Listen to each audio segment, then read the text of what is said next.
રાણીનો હજીરો અમદાવાદ એટલે કે ગર્લ્સ માટે ઓક્સિડાઇઝ જ્વેલરીનો ખજાનો, અમદાવાદનું સૌથી જૂનું માર્કેટ.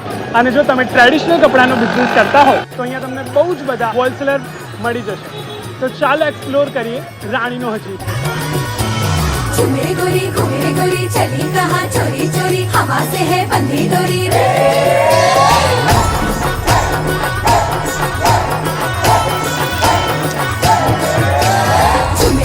घूमे गोरी चली